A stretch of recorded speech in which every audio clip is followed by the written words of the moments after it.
عشان يلعب الكوره ثابته ويسقط الكوره وبكعب رجله بيلعبها، لكن تترد الكوره وهوبا يوبا يا حسن يا مصطفى.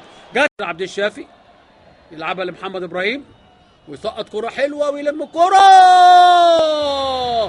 حلوه، لكن كان مغطي محمود عبد الحكيم ويلعب واحده خطره خطره خطره خطره خطره وهوبا يابا. عمل التريك بتاع نادي الزمالك واتعمل التريك اهو هوبا في ايد الشناوي، ما مالتش في رجل شيكابالا،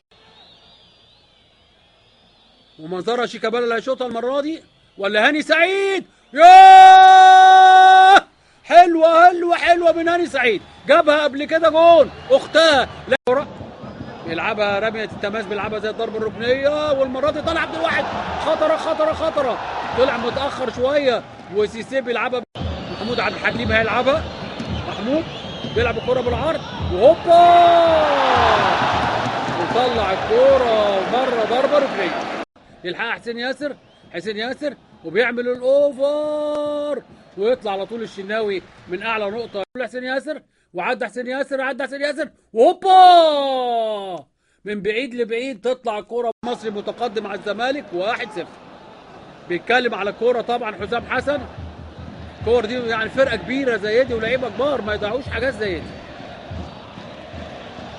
احمد طول مراقب المباراه وبيكتب الملاحظات كبير، ولسه معاه كوره وعايز يشوطها، لكن يفتح الكوره ناحيه اليمين عبد السلام نجاح ويصلح الكوره تترد ويلعبها احمد فوزي وتطلع الكوره بره. قناوي لحسام لقناوي وماشي قناوي وماشي قناوي وماشي قناوي وشوطه جامده، ضربه ركنيه، ضربه ركنيه النادي. وادي شيكابالا اهو بيتكلم وبيشاور على علامه نادي الزمالك.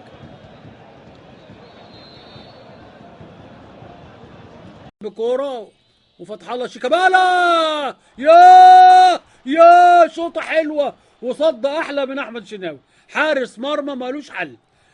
يخش يقطع كوره زهران ويلعب الكوره للقناوي لزهران، عمل له انتو حلوه ويلعب كوره بالعرض، لكن داخل فتح الله خطره ابراهيم المصري وترد الكوره يخش على طول عبد الواحد وتطلع الكوره بره. فرصه كبيره جدا جدا.